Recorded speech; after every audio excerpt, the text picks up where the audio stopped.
hear me? Yes, Yeah. much better. Okay, yeah. Yes, Yeah. much better. Okay. Thank you.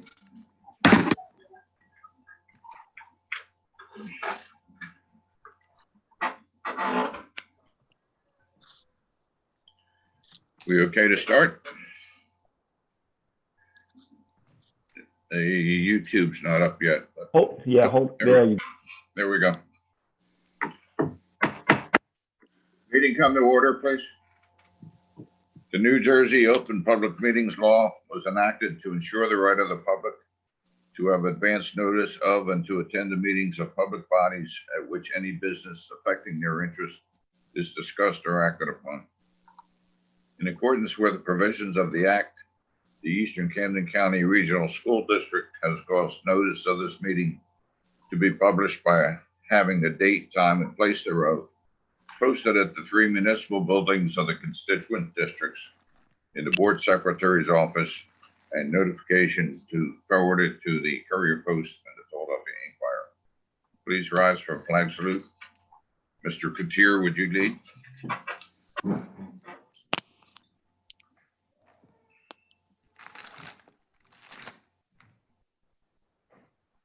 I pledge allegiance to the flag of the United States of America and to the republic for which it stands, one nation, under God, indivisible, with liberty and justice for all.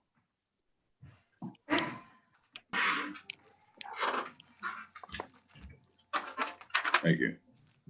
May I have a roll call, please?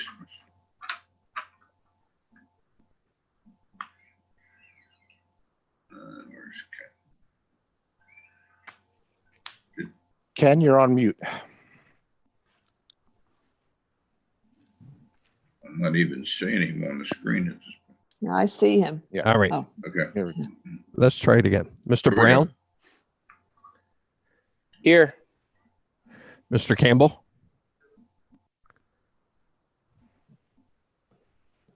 Mr. Bob's Campbell, on mute. He's on mute.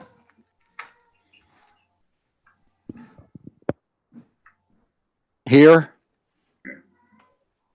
Mrs. Chow, Here. Mrs. David, Here. Mr. Dietrich, Mr. Dietrich, Dykert, He's not on. Mrs. Gar, Here. Mrs. Parker, Here. Mr. Paul, Here. Mr. DeChico. Here. May I have a motion to approve the minutes of our June 16th regular So board meeting and executive session? Second. Moved in second. Any discussion? Roll call, please. Mr. Brown, Yes. Mr. Campbell, yes. Mrs. Chow, Yes. Mrs. David, Yes. Mrs. Gar, Yes. Mrs. Parker, Yes. Mr. Paul, Yes. and Mr. DeChico. Yes. Okay, before we move into communications, I'd like to formally welcome Mr. Gurl to Eastern Family. He is our new business administrator and board secretary. This is his first regular meeting, and we wish him well in his new career with Eastern. Welcome, Ken. Welcome, Ken. Welcome. Welcome. Welcome. Thank you all very much. Okay. Were there any communications this month, Ken? No, I do not have anything for communications this month. Okay. Our superintendent's report. Mr. Katir. Yes, the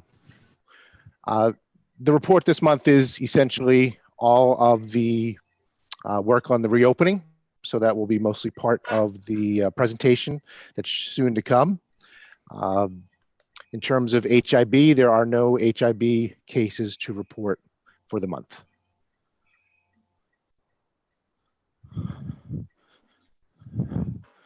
Okay. Thank you. Our school business administrator report. Ken? Thank you, Mr. DeChico. Just a quick shout out to the Buildings and Grounds for a fantastic job they're doing in preparing the school in light of the coronavirus pandemic. A lot of projects have been taking place during the summer, just a short time that I've been here, and they are on top of all of it, and they're doing a fantastic job.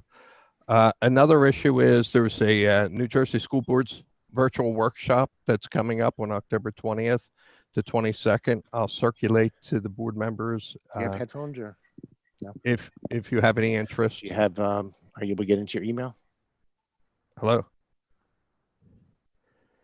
And lastly, I'd just like to thank the board for the opportunity to serve here as a school business administrator.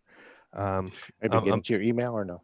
I'm very excited, and Okay. I look forward to a long and mutually beneficial relationship with the students, the staff, and the community. Thank you. You can dial in 1646, and we'll just do this from your phone then. Okay, thank you. We're ready for the presentations. Mr. Cotier, I believe you're on first. All right, I will be right with you. I am here with Mr. Dykert logging him in. So if you just let me pause for 1 minute.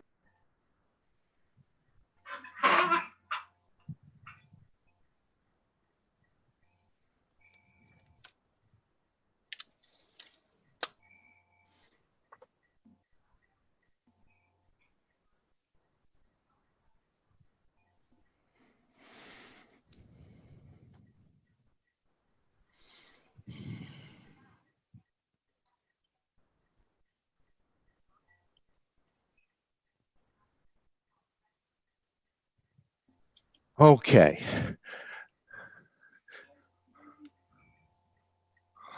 Here, I'll help him. I'll help him. All right. Mr. Brown, he needs the meeting ID. Thank you, Mr. Brown. Okay, I'm going to share the screen here, presenting the reopening plan as the communication went out last evening. The plan certainly has been a work in progress. The New Jersey Department of Ed and Governor Murphy released the Road to Recovery on June 26th. Since then, we've held 9 virtual meetings. We've also had some in-person on-campus meetings for a few parents to attend as well. So many parents and staff members. So we appreciate all the questions that were posed throughout. And I tried to frame the reasons why we are starting in remote mode primarily until October 5th around a lot of the questions that we had during the virtual sessions. But since that initial release by the governor and Department of Ed on June 26th, there have been many other releases and updates from the governor, from the Department of Ed, from the Camden County Health Department, from the New Jersey Department of Health. So this has been a moving exercise with many changes along the way.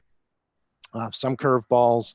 I mean, just for example, earlier this week, we got notice in one of the executive orders that election day had to be a remote school day. So that has to be included in the calendar when we get to November. So even small things like that are being thrown, and school districts have to adjust as we go. So let me share my screen here.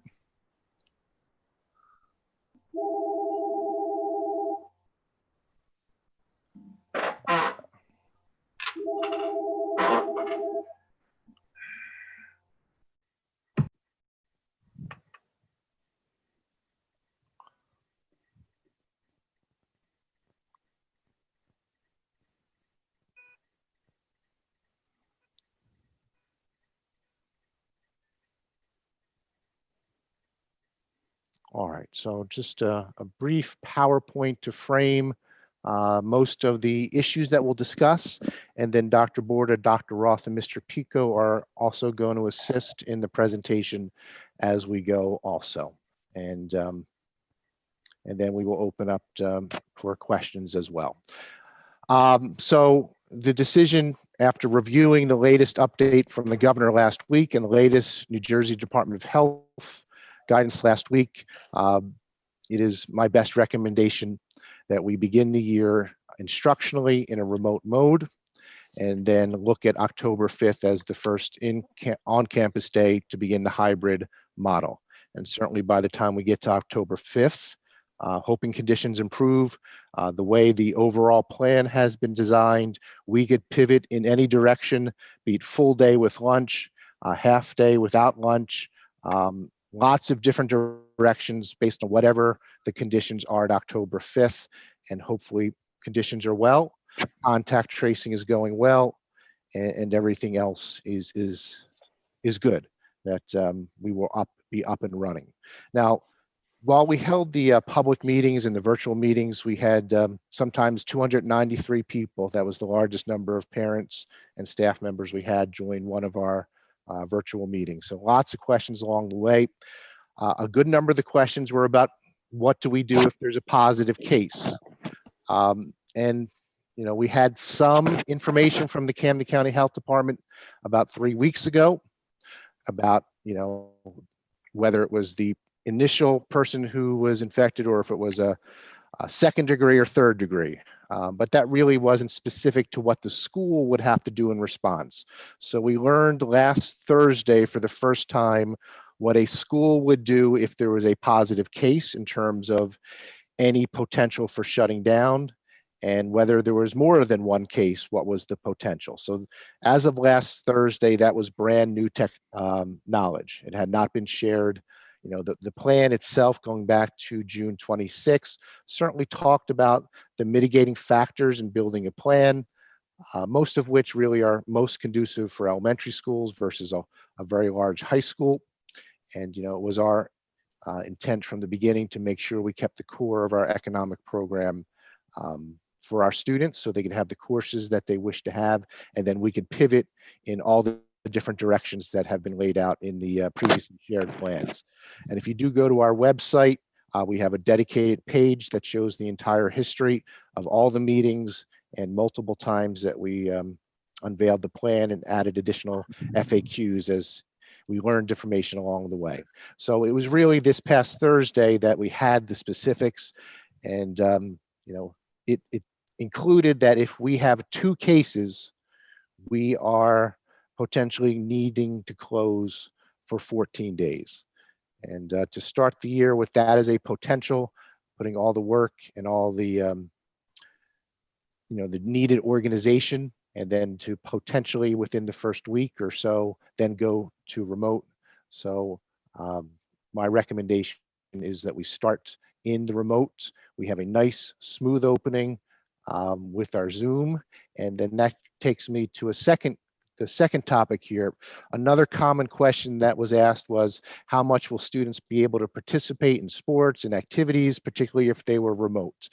And we want to offer our full sports program. And at this time, the NJSIAA is planning on a season. It's shortened, and it starts a bit later. It doesn't officially start till September 14th, but Governor Murphy and State Senator Sarlo this past Monday were very enthusiastic of how important high school sports are for this year. So we agree with that, and Mr. Pico will go into detail about how well the program has occurred this past summer.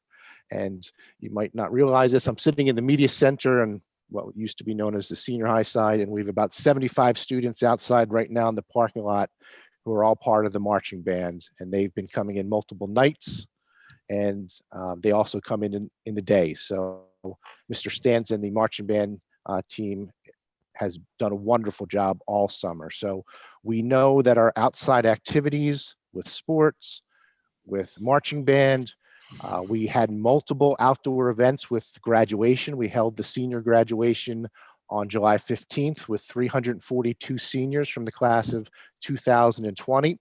And that went very well with the physical distancing for the program out on the stadium.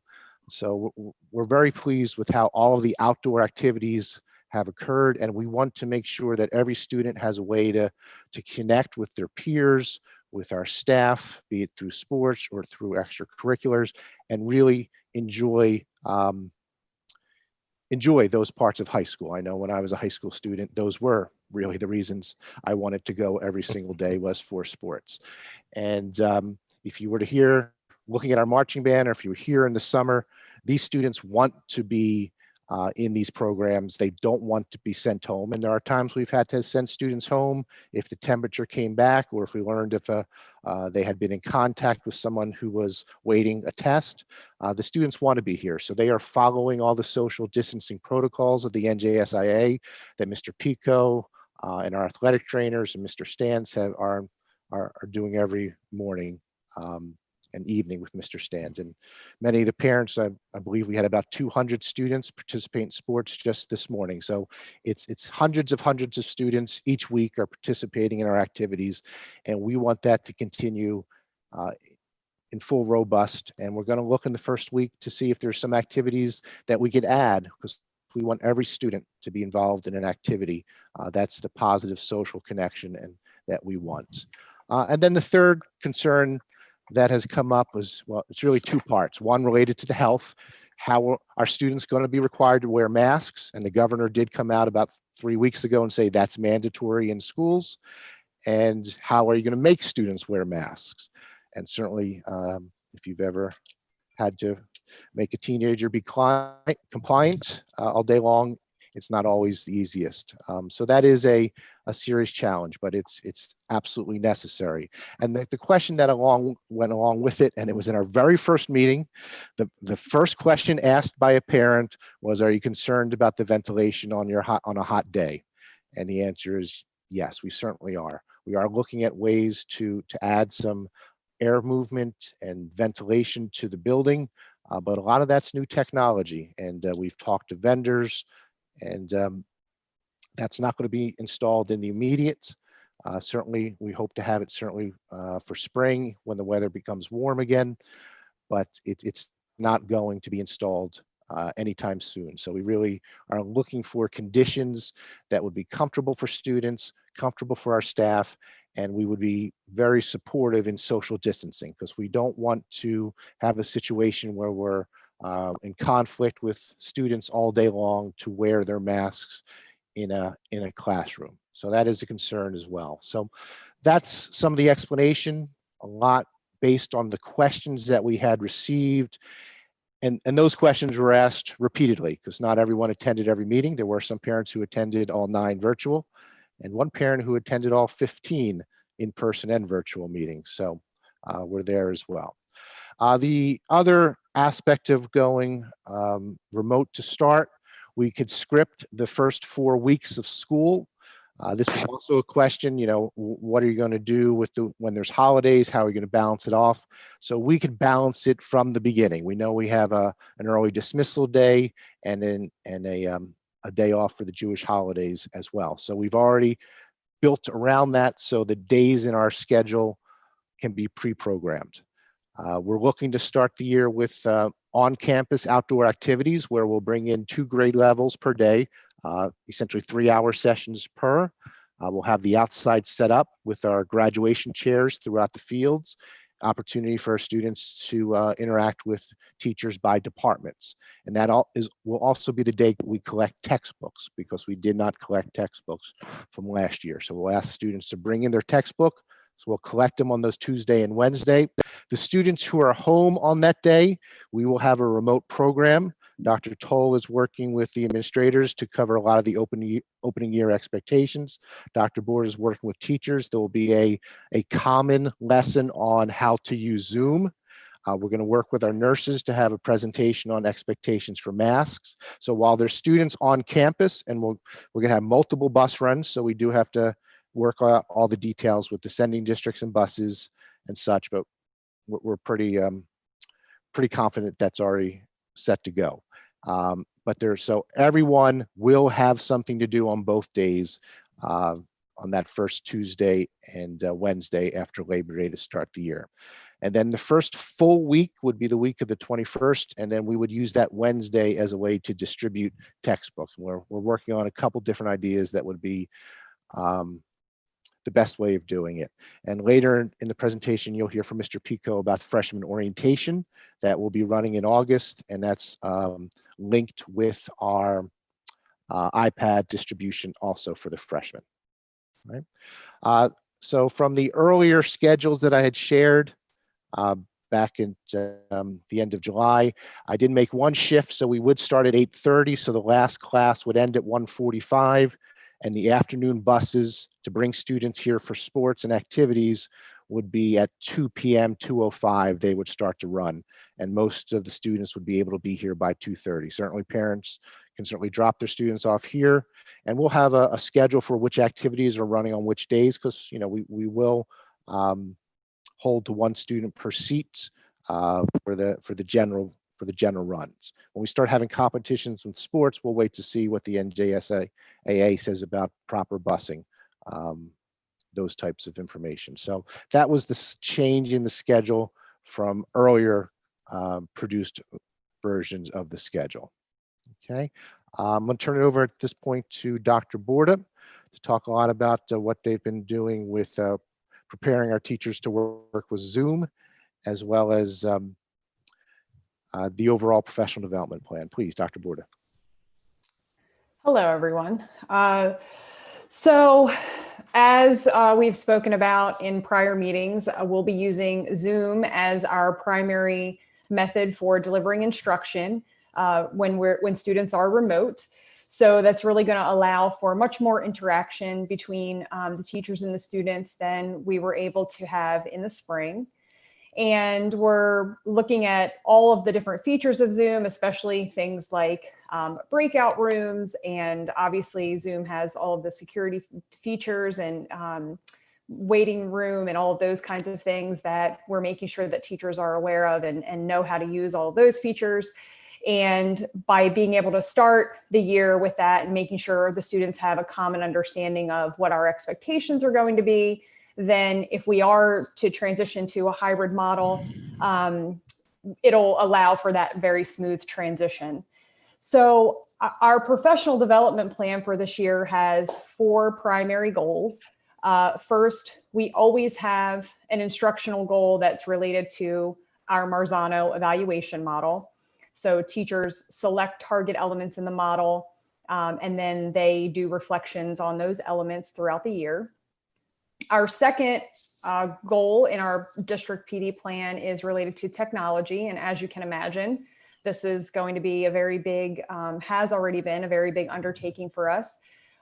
We started the professional development for technology August 11th, 12th, and 13th. We had, I believe, over 100 staff members come in and did a full day of professional development where the staff were trained on Zoom and all of those security features I told you about, what our common district expectations and protocols are going to be, as well as Google Classroom and other educational apps that teachers have found useful when we were doing remote instruction in the spring, as well as a few new things as well. So technology training we've started this summer, but it is going to be a continuing piece throughout the entire school year as we assess what needs we have and respond to those. Social emotional learning and wellness will be a very big focus for us. We started with this as a goal last year, and we're continuing the work doing online self-paced PD for staff. So that's a part of our teacher coach social emotional wellness program that we've been doing research on. The PE curriculum, the health and PE curriculum, will include a social emotional learning program for students, and we're using federal grant money for purchasing that curriculum. And we are also going to be looking for programming and training on cultural responsiveness and equity, and workshops that are available for that, as well as using some teacher professional learning time to facilitate that work. Our final goal in the PD plan is assessment and data literacy. And this has also been something that we've been working on for a number of years. This year, we are going to start a pilot of our Performance Matters online assessment platform. This is actually a program that we started implementing last year, but it was not until this year that we were able to do all the professional development and start to write assessments.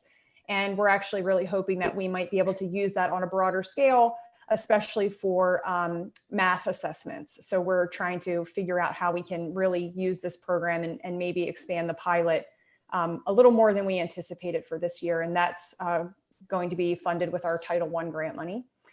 And we're continuing to do summer PD related to assessment. We are having teachers come in by department this summer to plan their assessment and instruction for essentially trying to look broadly at semester one.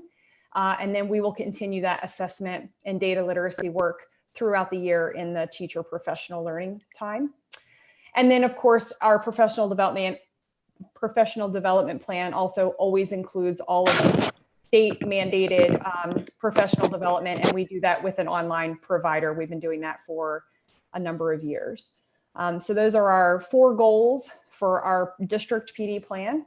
And then for the mentoring plan, there really are no substantive changes to the plan itself. We'll continue to make sure that new staff have the mentoring that is required by the state.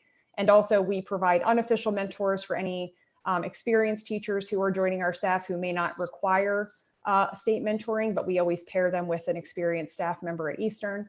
And so obviously, mentoring is going to be even more important given all of the instructional changes, but the mentoring plan itself is essentially unchanged.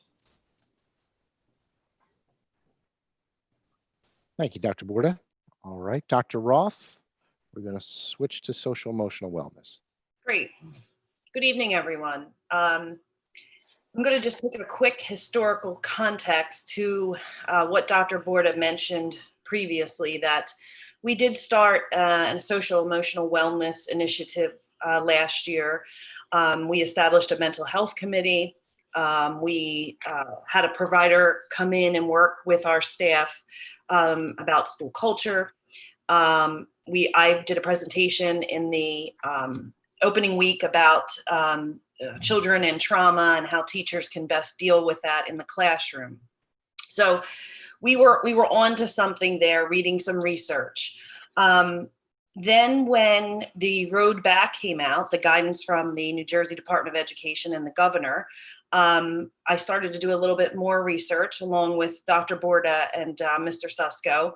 And we really found that the road back really talks about how mental health must be a priority when schools reopen in whatever capacity. We really don't know the full impact and the collateral consequences from the isolation, the fear, the economic hardships that kids and families have experienced through this pandemic. The American Academy of Pediatrics, they state in some of their research that I've read that more now than ever, school districts need to really be attuned to the social stressors of that kids have, and also to family stressors that will definitely affect a student's ability to learn. I was fortunate enough to be chosen to be invited to a meeting with Camden County Ed Services Superintendent, Mr. Dan Delvecchio. We had a phone conference with a leading psychiatrist in the area, Dr. Rothstein and Dr. Gogliani at Cooper. In that conversation, they shared that more now than ever, again, that mental health needs to be a paramount component of schools when they open. There are also a whole set of new norms that staff and students need to deal with, such as wearing masks, staying 6 feet apart, not giving high fives to teachers and their other classmates. This is going to require some guidance and resources. So we started to look at what we have. What do we already have that we can use to work with students and teachers? We did start looking at a very comprehensive SEL curriculum in the health and PE classes called Wingman. It's activities for students. It will be especially beneficial. It can be done online or in class during class time, but it really focuses on social interactions and can be embedded in lessons as well. So we're really happy to have that.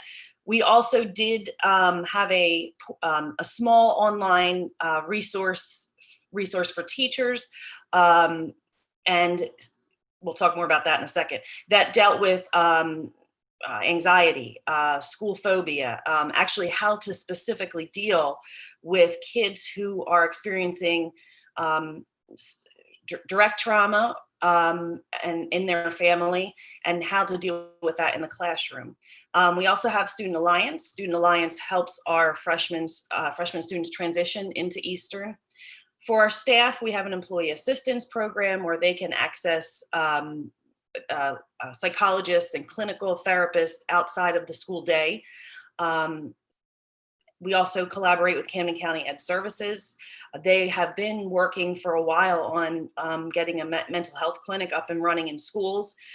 Eastern was going to be a pilot for that. It's still coming, but as you can imagine, COVID has delayed that a bit. Obviously, we have our case managers and our guidance counselors who always work with our students and are able to make that homeschool connection. And our school nurses have been phenomenal. A lot of times there are students that go to the school nurses because they're a friendly face. If they're having anxiety, the school nurse talks to them, knows some of the strategies that are helpful for them as they experience anxiety, and try to get them back to class. So those are some of the things that we looked at, and we said, we have these things, and then we compared it to the road back and what was, recommended. And, we kind of decided that we needed a little something more. So tonight we are asking, if we could have the next slide, that'd be great. Can I control that? Okay, great. Thank you. Tonight, we're going to ask the Board of Education to approve a consulting clinician team to provide services starting at 20 hours per week. We have a licensed clinical psychologist that has a vast amount of experience working with students, and also a licensed social worker who is, I don't think he's retired yet, but as of the 31st of August is retiring and has a clinical background. So we thought that that balance of experience would be very beneficial for our students.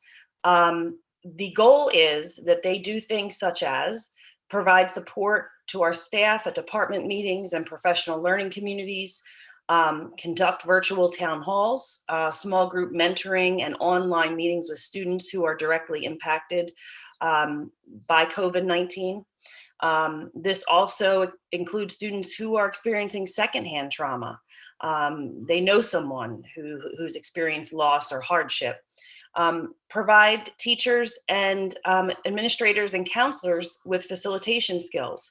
This is something that we want to sustain. We want this to be sustainable within our building. So having these folks come and teach our child study team members, our guidance counselors, how to deal with trauma-based issues will be very helpful for our district as a whole. In addition, we'd like them they're going to help support teachers in implementing social and emotional learning embedding them in their lessons. And also, these folks are very experienced with resources outside of the school. So we actually have a night where families can actually virtually meet with one of these folks if they're having difficulties and as a family need some direction. Also, we are trying to make sure that these folks will make sure that systems are set up to identify students that may be struggling due to remote learning or COVID-related issues, and use trauma-informed practices and teach us as an Eastern community and staff how to then use that with our students in order to maintain sustainability. So basically, during this difficult time, we really need to account for the well-being of our students and our staff starting in September. And really, without this, no meaningful learning will take place as deemed by the research.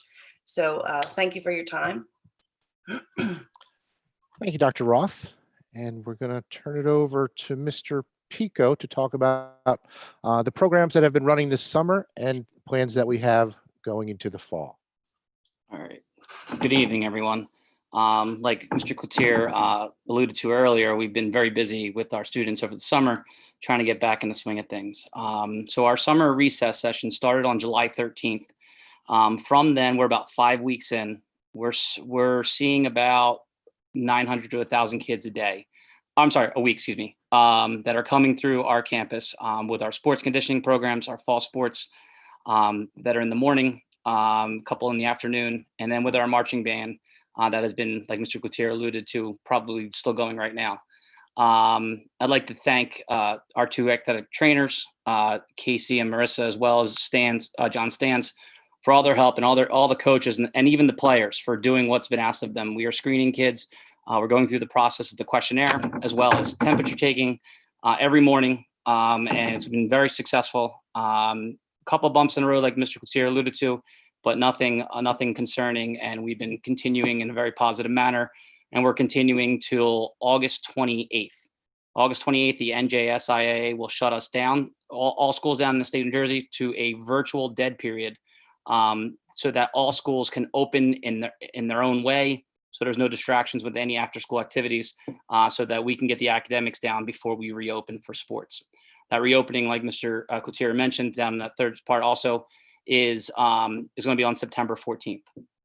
During these summer workouts, like I said, we've been screening, taking temperatures, and we've also been trying to educate the wearing of masks, social distancing, even outside, understanding that, we're doing what it takes as athletes to keep sports going.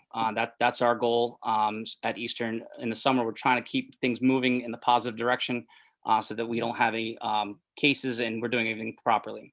NJSI has set out many guidelines and phases. We are currently in phase 3 of 3. So we're just about completed of the summer. When the fall season does open up, it'll open up on September 14th. We will be a full go at that point.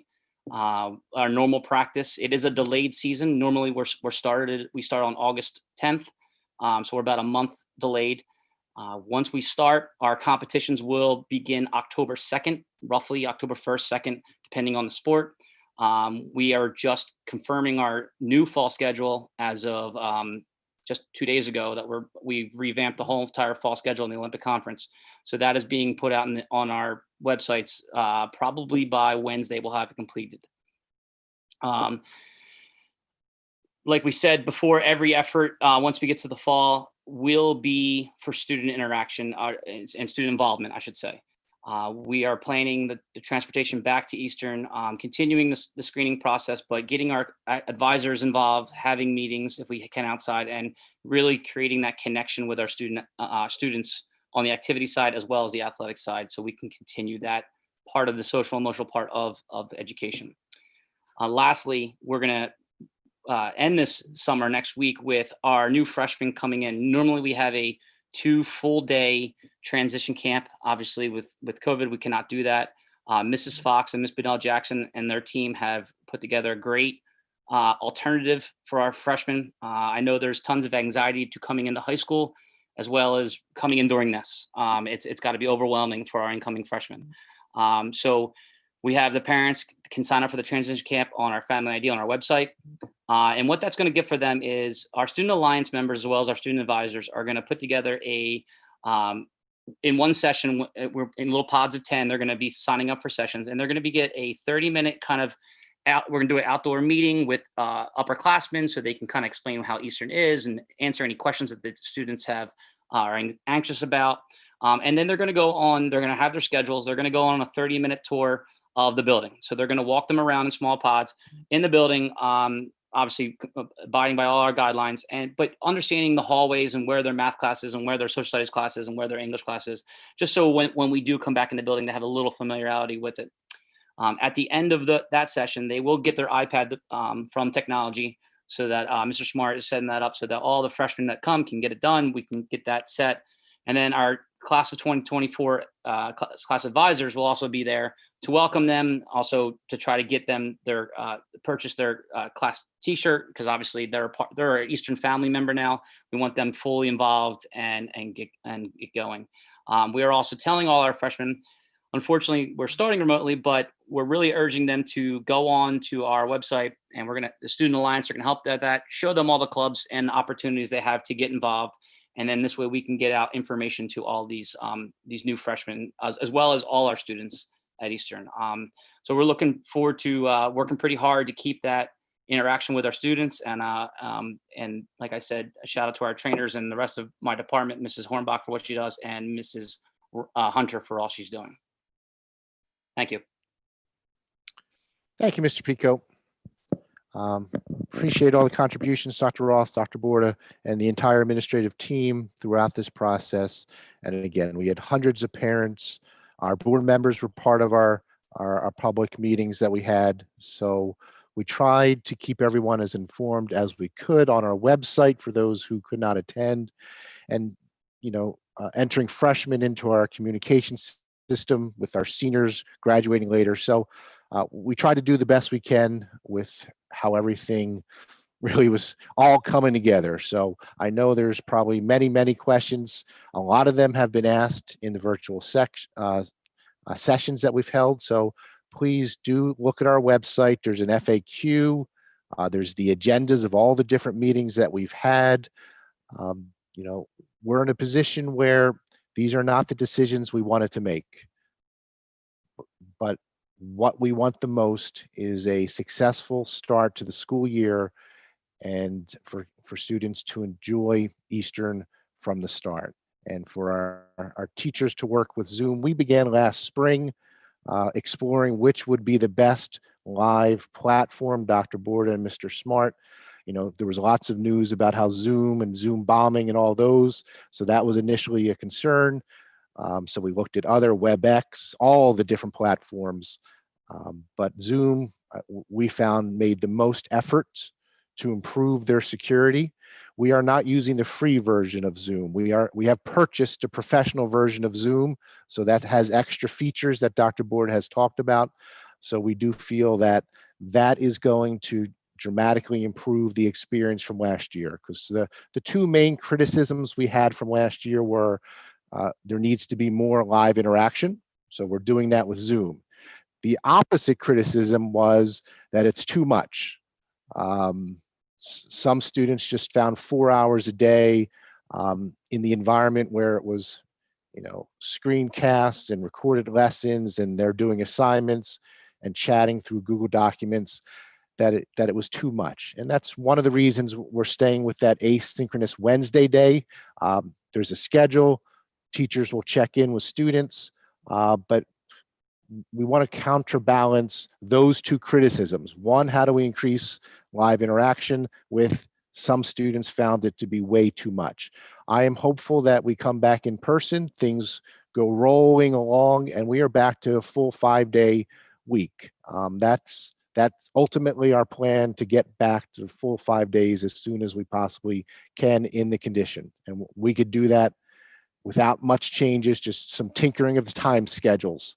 So we are giving the students a little bit of a break to start the day slightly later in the morning than if we were in person. So that if we do come back in person full day, they'd have to get used to that slight time change. So again, we tried to make the best decisions. We listened to all the questions, the changing information, and it continues to change. We received an email just yesterday from the Camden County Department of Health on masks that were not appropriate. So, it would be wonderful if the state or the Camden County put out exact, this is the type of mask. I know the CDC has guidance and our nurses will use that. But, to have an email just yesterday about masks, and we're trying to create quick reference guides. That's something Dr. Toll and the VPs are working on, that we will have some quick reference guides to what are the expectations. That would be an addendum to the student handbook. So that should be published in a week or two as we finalize all of these different small but incredibly important details, because if masks are not worn properly, then the entire safety of everyone is potentially jeopardized. So that's where we are. Thank you, Mr. DeCicco. Okay, thank you, Mr. Couture. Dr. Board, I assume that you've covered everything in your professional development presentation. Yes. Okay. Okay, at this time, we will open the meeting to the members of the public. We normally have a phone number come up on the, there we go. So anyone with questions, please call in, and we'll give it a minute or so to see if there are any questions. I'm going to place everyone on mute and then wait for the callers one by one.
Do we have anything coming in, Mr. Chair? Not that I see, no. I'm trying to coordinate with Mr. Smart to see if he sees anything.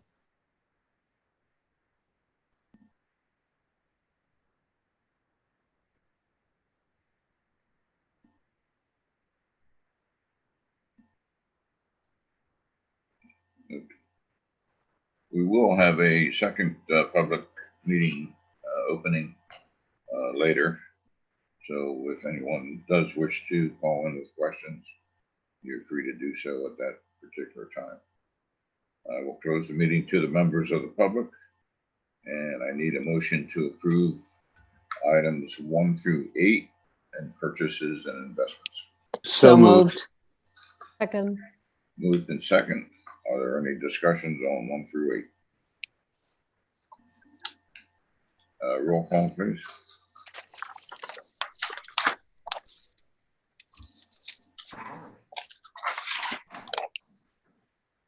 You're in mute, Mr. Verone. There we go. There you go.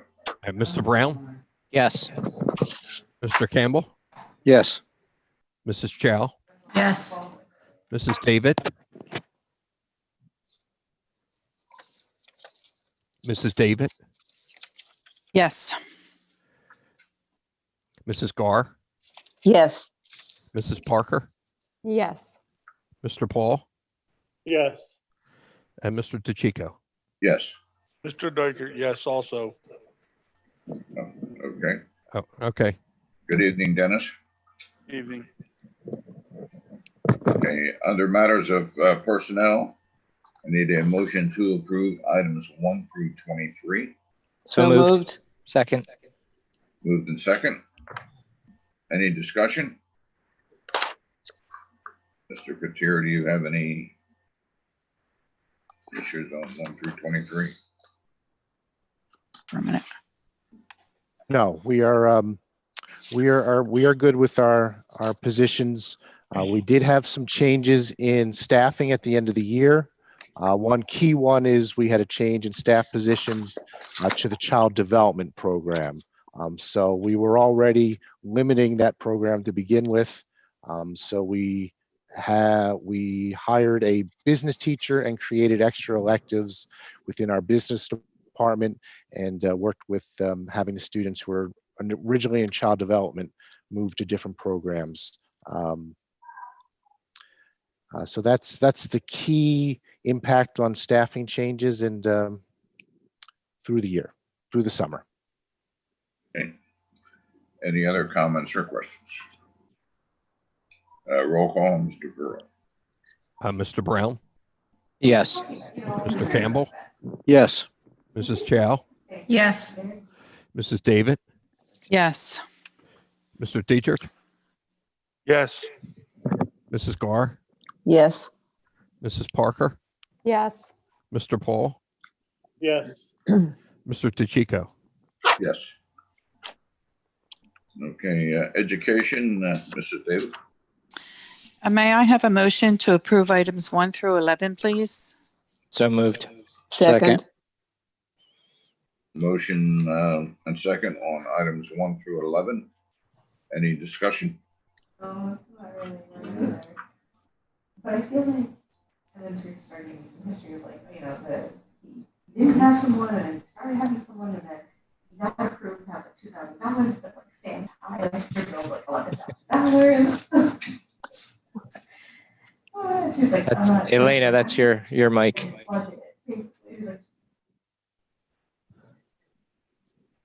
I'm sorry, was there a question from there or just?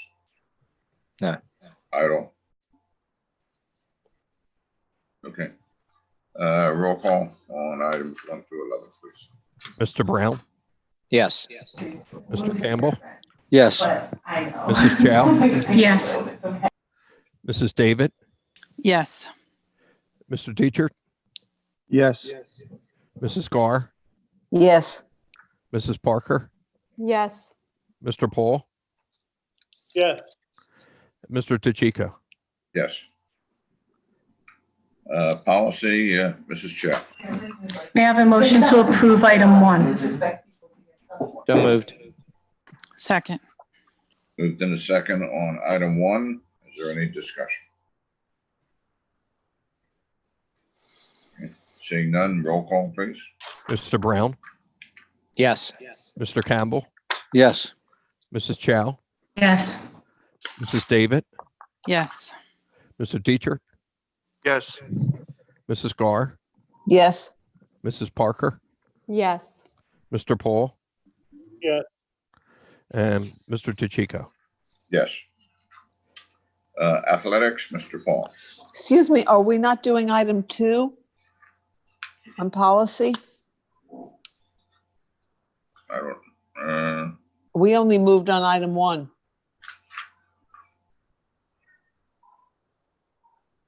oh, okay. Elena, there is an item 2, is that correct? Okay, let's make that correction. May I have a motion to approve items 1 and 2? So moved. Second. Okay, we've already approved item 1, So for 2. limited to item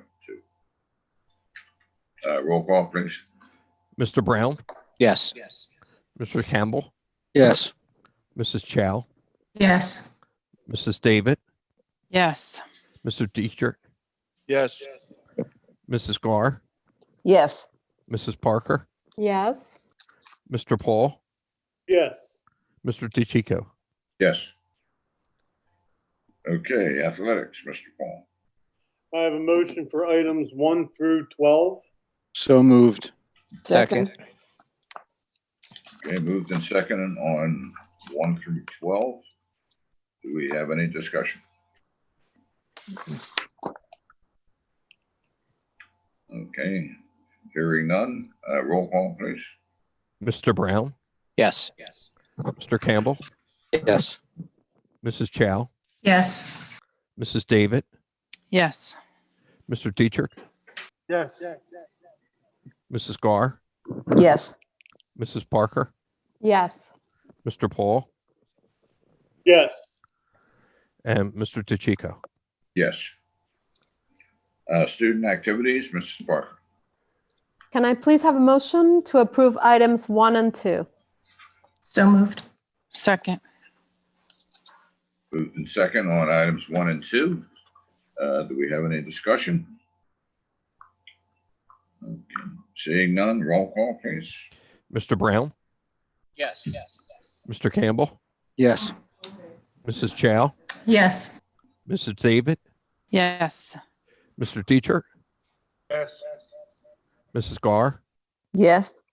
Mrs. Parker, Yes. Mr. Paul, Yes. and Mr. Tachiko. Yes. Okay, finance, Mr. Campbell. May I please have a motion for numbers 1 through 17? So moved. Second. Second. Moved in second on items 1 through 17 in finance. Do we have any questions? It's good to see those S records go. Pretty good revenue there.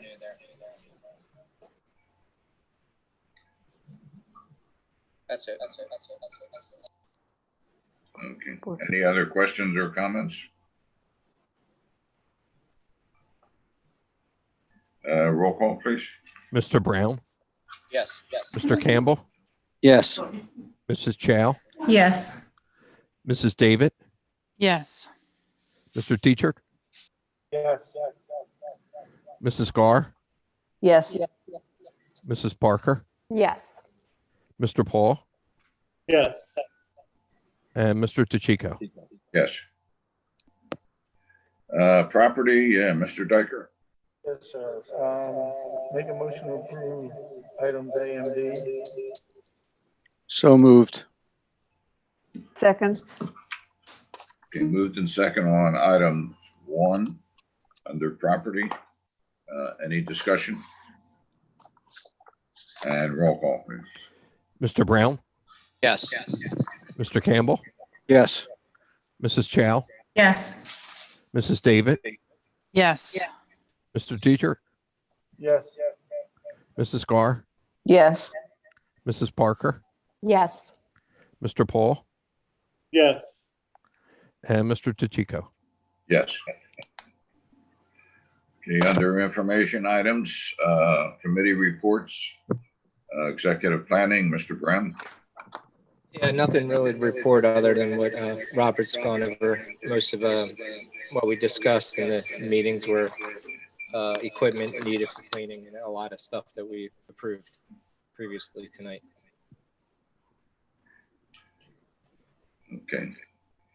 There are no items under negotiations. Technology, Mrs. Gar. A lot of this was already mentioned, but what I will say is we reviewed temperature sensing devices for students and staff and purchased thermographic Hikvision camera for main foyer and 3 mobile kiosks. And we configured student Google accounts with Social Sentinel. And we also set up an integrated Hipster, which is an anti-bullying program through our Power School. Okay, thank you. You're welcome. Camden County School Boards, Mr. Paul. Unfortunately, there was a meeting and I was unable to attend. It was a WebEx or Zoom meeting, I forget now. Okay. New Jersey School Boards, Mrs. Carr. Nothing to report. Okay, Municipal Alliance, Mrs. Chow. Yes, I have a brief report. Our municipal alliance funding was cut by 71%, and I filed a new grant this month. We'll have about $10,000, $10,500 for the spring, and hopefully we'll be able to open up the teen center. No money. We had $1,000 allotted to project graduation, but we were not permitted to give them any more funding this year because we did not have that activity. So we hope that our money will be given back to us next year. So, you know, everything is still uncertain with the state. Thank you. Okay. Ed Services Commission, Mrs. Parker. We had a meeting earlier this month and nothing to report at this time. Okay. Anything on the library, Mrs. David? No, I have nothing to report. Okay. Is there anything on technology, student activity statement, or guidance activities that anyone wishes to question? Okay. Did we have any matters under old business? No, just one on guidance. The number that went into the services, the male plus female doesn't equal the total. Oh, I'll have that corrected for next meeting. Thank you, Mr. Brown. Yep. Okay. Do we have any matters under new business, Mr. Couture? No, we do not. Okay. At this time, I will again open the meeting to the members of the public. The board will be going into executive session. So this will be your final opportunity for public comment. All right, Mr. Smart sent me information that I'm going to share on the screen in case the other information wasn't going through. So I'm hoping this is now coming up on the screen.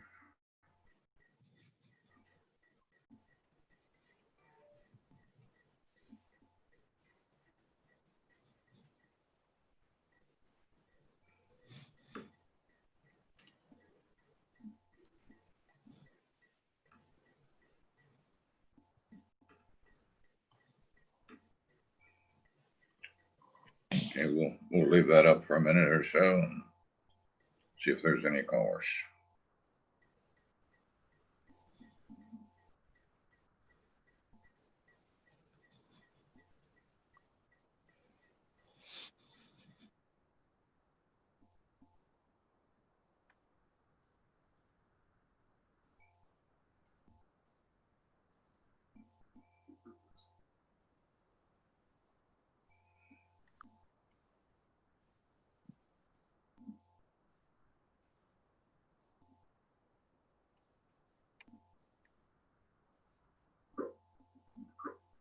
Okay, I do see we have one phone call.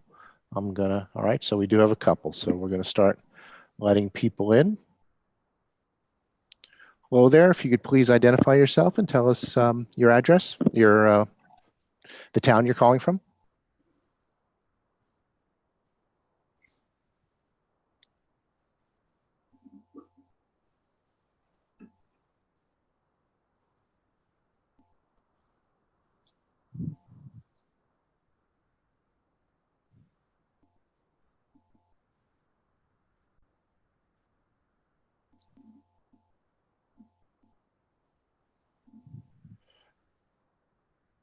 Hello, caller, are you there? Yes, my name is David Weiss, calling from Voorhees, New Jersey. Yes, please. And I had a question. Thank you for taking the time and for this difficult decision you've made.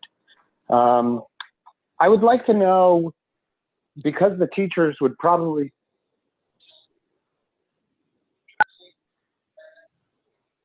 Hello? Now you're back. Okay, thank you. Go ahead, try again.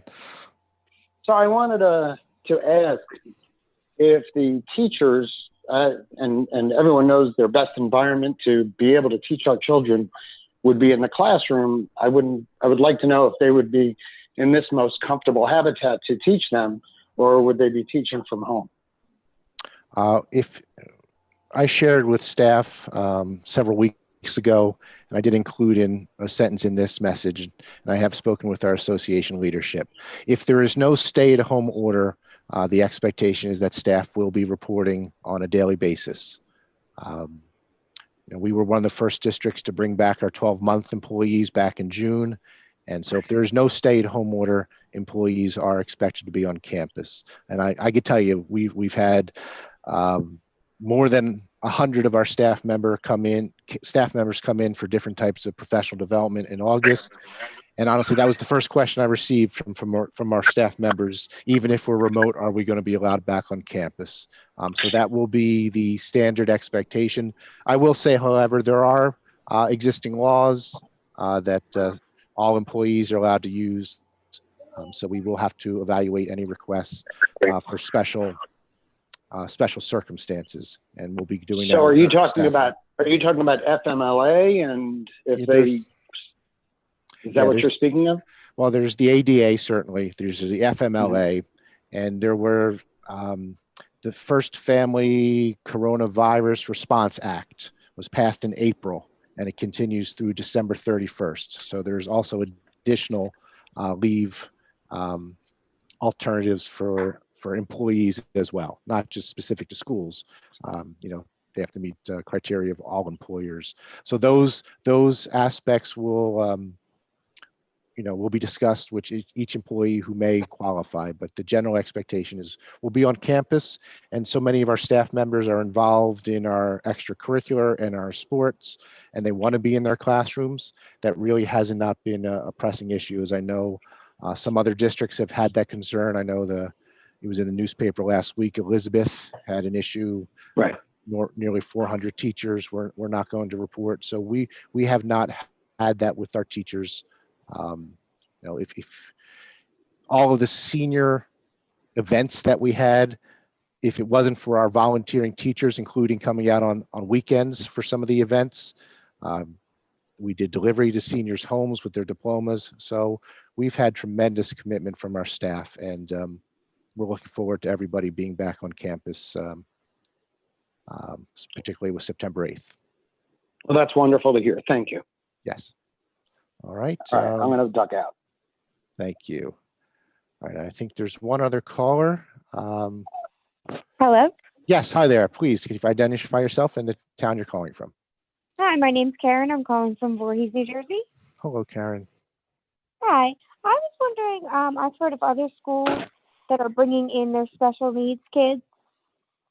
Still, even though the rest of the students will be remote, I was wondering if your plan is to do the same. We are bringing in our special needs students who are in cohorted self-contained programs. So that includes our job coaching students and our Eastern Learning Academy. So those students will be reporting on campus following the 4 days, Wednesday off model.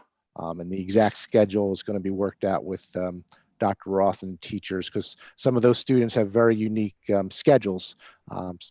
So we're going to make a schedule that works for everyone. So those programs, because they're cohorted, and quite honestly, the needs of those students are best met in person. They will be on campus, and our Ella program, of course, we have an off-site campus for Ella that we expect for those students to report to. So that's where we are. Our other special needs students and our ELL students, we looked at them, but quite honestly, they are so involved in the overall schedule. So many of them take electives, and they might be in a special needs resource class for math, but they're in a general education program for English. So once you break that cohort, then they fall into the model of all the students that'll be remote. So it's just the self-contained special needs programs that we're starting the year with on campus. Okay, with those self-contained students, will they be following a half-day schedule then? Most likely, yes. That's being worked out, but the Ellas could be different than the job coaching. So it's going to be a different schedule for the job coaching versus the Ella. Because again, some of the Ella students they take Ella in the morning, but they're in our electives here, so then they would have to be remote. So it's going to be a lot of individual schedules for some of the students. But that's the general expectations, that job coaching will be primarily a half-day schedule, and then the Ella schedule will be more aligned to the full-day remote, since a lot of the Ella students will follow that as well, and our teachers will be on campus all day. But Dr. Okay, Roth, so Dr. Roth is working tomorrow with our supervisor of busing to make sure all those details in. I know she met with the teachers today, talked about how physical education is going to fit into the schedule as well. So all those details are being worked out, and Dr. Roth will have that for the parents very shortly. Okay, and then do you know if they'll be eating lunch there, if they're in the program?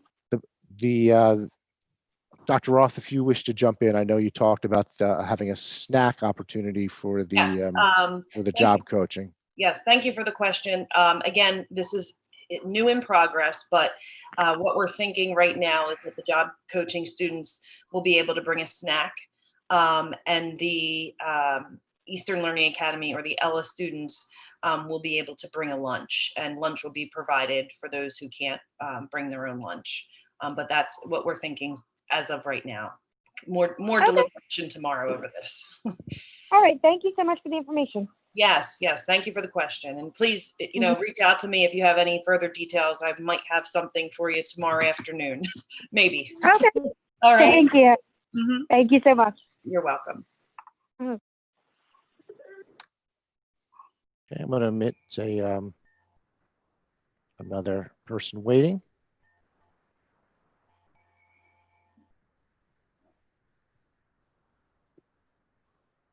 All right, caller with the last digit is 5.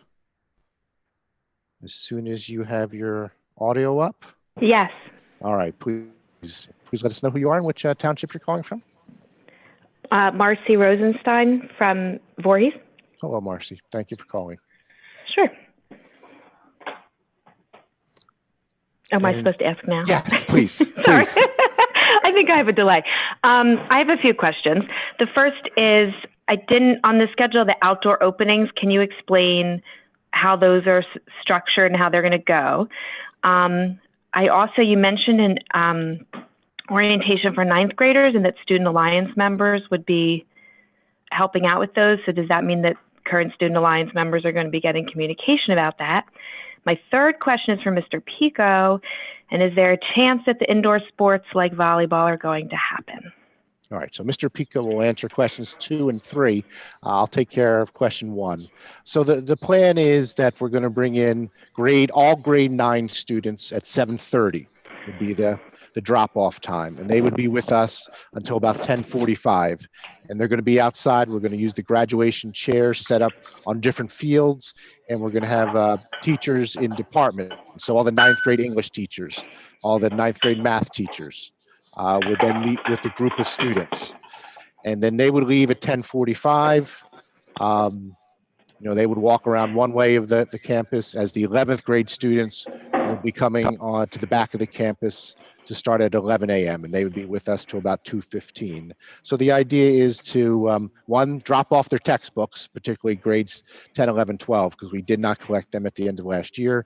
And then it's an opportunity for them to meet with their teachers by departments, face-to-face to start the year. And we'll be working with our teachers, to have them do a little program. And then the students who are home on that day, we're going to have a remote program. That's where Dr. Borda will go over common Zoom features and expectations. And Dr. Toll has programs with the VP, and we'll have programs with the nurses. And we'll work on a few other, hopefully some more exciting things to do on the remote days as well. So all students will have school on those days. So we're actually running 4 buses on those 2 days, 4 bus runs each of those days. But so the main idea is for them to meet their teachers. Meet their teachers, come in with all their classmates, and meet all their teachers. Okay. Yeah. Great. Mr. Pico, if you could, Yeah. questions 2 and 3. Yeah, no problem. Question 2, I believe, the Student Alliance. Due to the number of, obviously, students we can have in that interaction, Mrs. Fox and Ms. Purnell Jackson are reaching out to those Student Alliance members that they're going to be using for that transition. It's not a normal transition where we have all of the Student Alliance members there. I think we have like close to 200 members of Student Alliance that we would not be able to bring in everyone. So Mrs. Fox is handling all of the logistics with the students.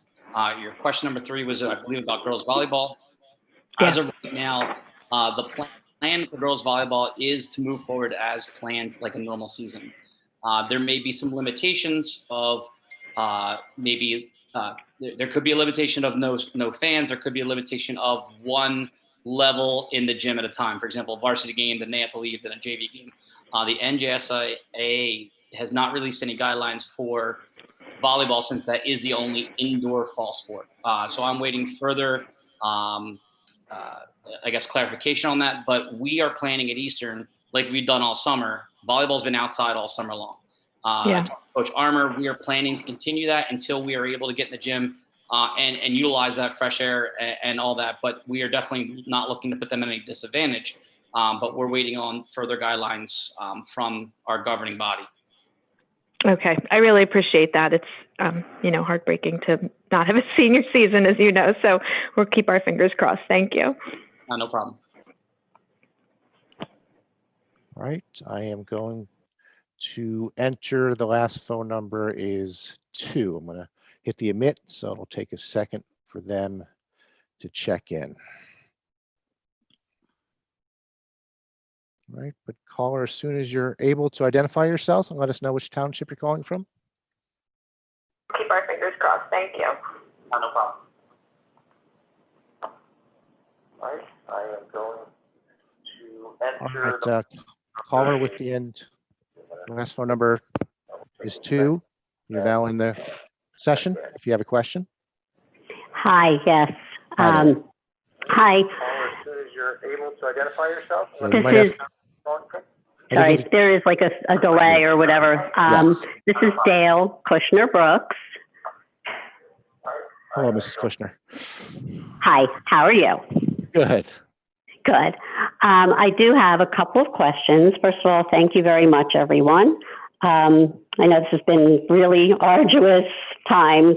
I have a couple questions. You said something about you're considering some new activities, extracurricular activities. Do you have any idea what they will be? And is that in addition to regular clubs? Yes. So Mr. Pico shared with me, we have a policy for adding new activities. So we do have a couple that have been requested. So we're going to take a look at some that have already been requested by students. A couple of them are very promising, but we're going to start that first week, and I'll add this to Mr. Pico with freshman orientation. Let's add that as a question that we'll ask in freshman orientation, because it's often freshmen who have difficulty finding the club. So to join. So I've already spoken with the board members separately. That would be a proposal I would make. So we're going to put our normal policy a little to the side. We're not going to ignore it completely, but if there's a way for us to get every student either onto a sports team or onto an activity, we're going to explore every possibility that we can. So there are, great. So, there's already some I don't want to name them because in case they were from students who graduated. So Mr. Pico has a few, but we're going to ask the students the first week of school to give us some more suggestions. And of course, we do have to match them with advisors. And so we won't have the exact clubs immediately, but we'll have them up as running as soon as we can. Great, thank you. I do have another question. With all the social distancing, do I assume that in all these sports practices, you're are they wearing masks and are they distancing? And then what's going to happen when games come along and there's contact? Now it's a contact sport. It's not just practicing. Are there any concerns, for that? Yeah. Mr. Pico has been in the conversation. So please, Mr. Pico. So just to give you some information, so all the summer as they come into the students come in, they are wearing masks. They are wearing masks down to their field.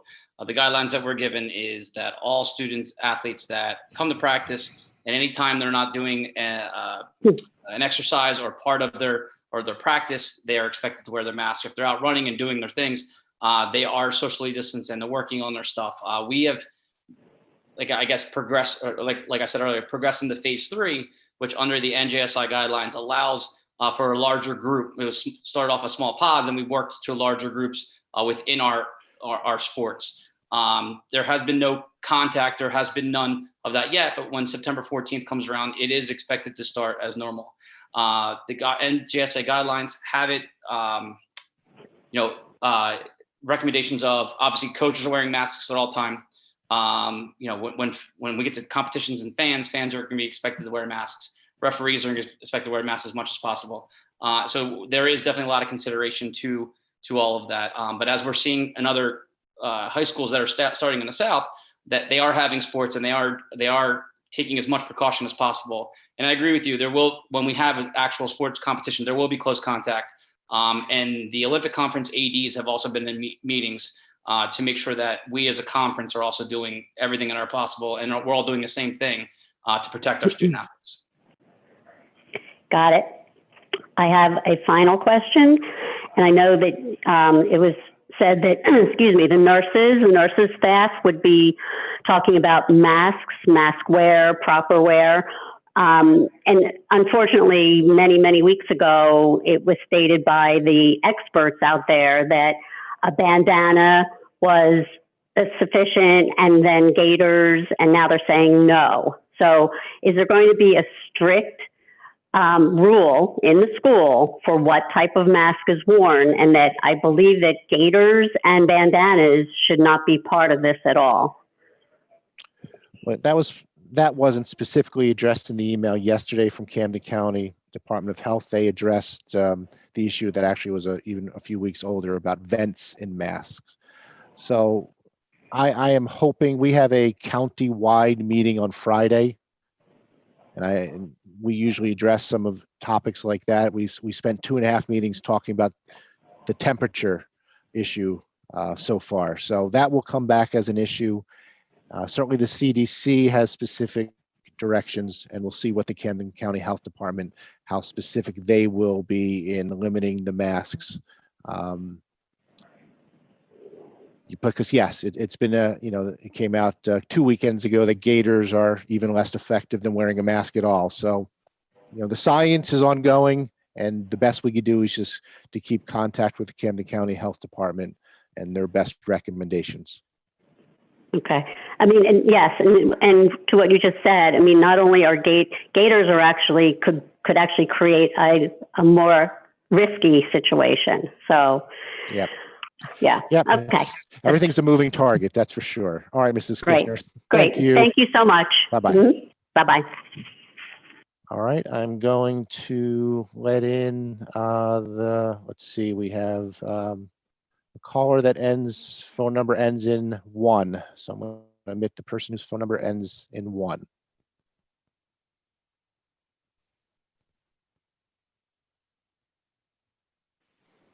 All right, caller, it looks like you're there. Can you hear us? Yes, I'm here. Please. This is Lee from Berlin. Hello there. How are you? Good. My question is regarding other activities besides sports, things like theater and choir. Is there any plans to move those sort of to an outdoor venue, or how are they going to be held? Yeah, both Mr. Pico and I have met with Mr. Molotsky, and he's got lots of ideas for what he could do outside, what he could do virtually. So he is going to be very creative, and we will be as supportive as we possibly can. If we're up to him, we would build a stage outside. So we're not going to go that elaborate, but we certainly want to have the students together practicing. Again, I don't want to give away secrets or anything, but he has this idea of how mini sets can be built, along the way. So smaller groups of students could work together. So Dr. Molotsky has lots of creative ideas that he's working on, and we're going to support that to the fullest extent that we can. Okay, thank you very much. Absolutely, thank you.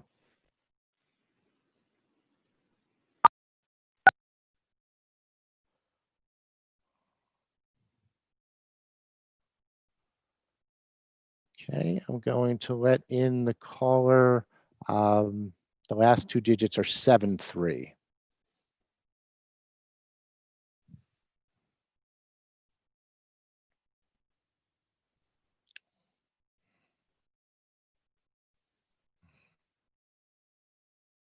All right, caller 73, if you're able to unmute your phone.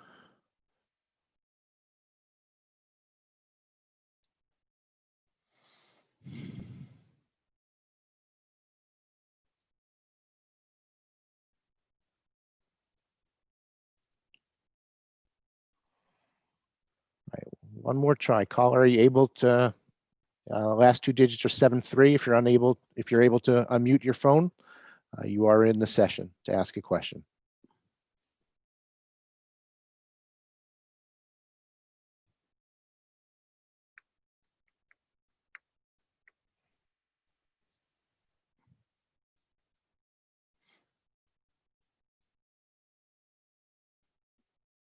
Oh, okay. All right, there you go. We have you. Hi, this is Paula from Voorhees. I have a question about the school day intent form that I'm sorry. Go ahead, please continue. School day intent form. Yeah, the communication originally was that was to be submitted by 8/20. Is that form still relevant?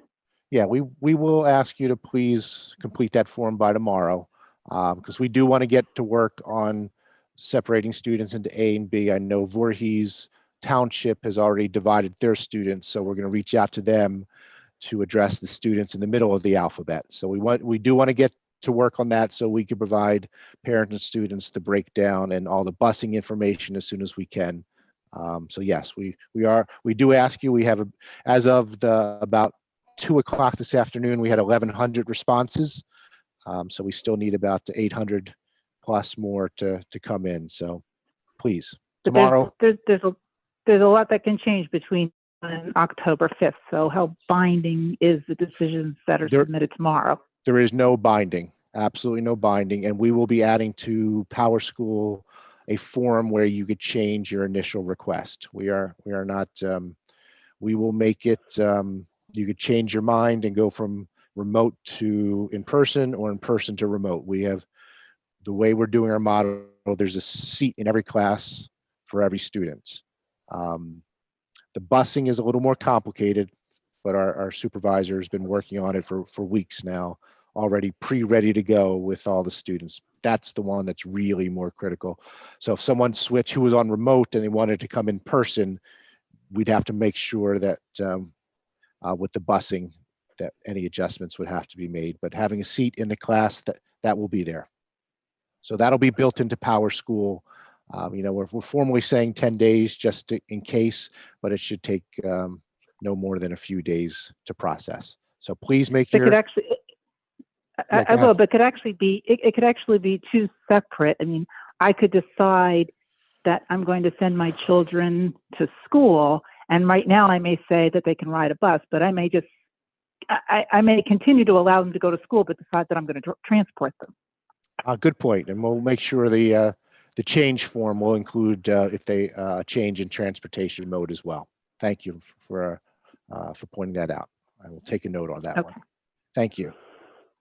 Okay, thank you very much. All right.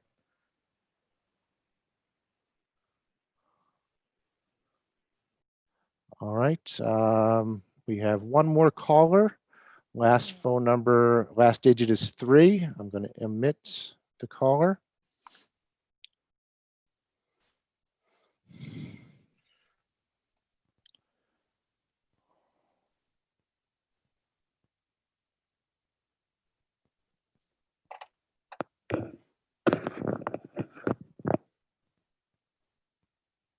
I don't see the caller.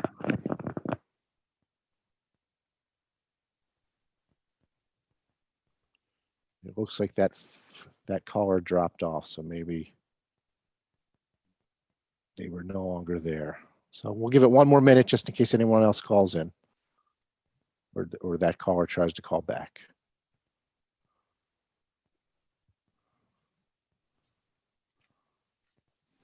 And again, if you didn't get your question answered tonight, feel free to send me an email.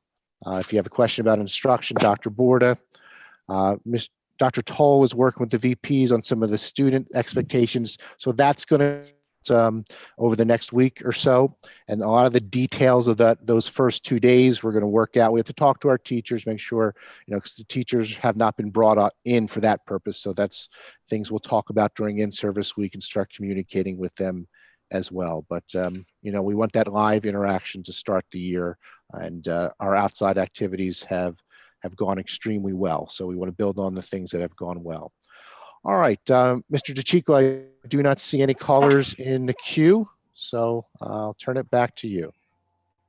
Okay, I will close the meeting to the members of the public, and we need a motion to go into executive session. So moved. Second. Moved in second. Roll call, please. Mr. Brown, Yes. Mr. Campbell, Yes. Mrs. Chow, Yes. Mrs. David, Yes. Mr. Teeker, Yes. Mrs. Garr, Yes. Mrs. Parker, Yes. Mr. Paul, Yes. Mr. DeCicco. Yes. Mr. Katir, how do you have this set up? All right, so we have a couple different executive sessions because they're different topics. So I will send an email invitation. You'll get it for your calendar and through your email as soon as we go out here. And let's say it's 8:30. Let's plan on meeting back at 8:40. Okay. Thank you, Rob. Thank you. So we leave this meeting, correct? I am going to end this meeting. Yep. Okay, thank you. Thank you. you. Bye-bye. Bye-bye. Bye-bye.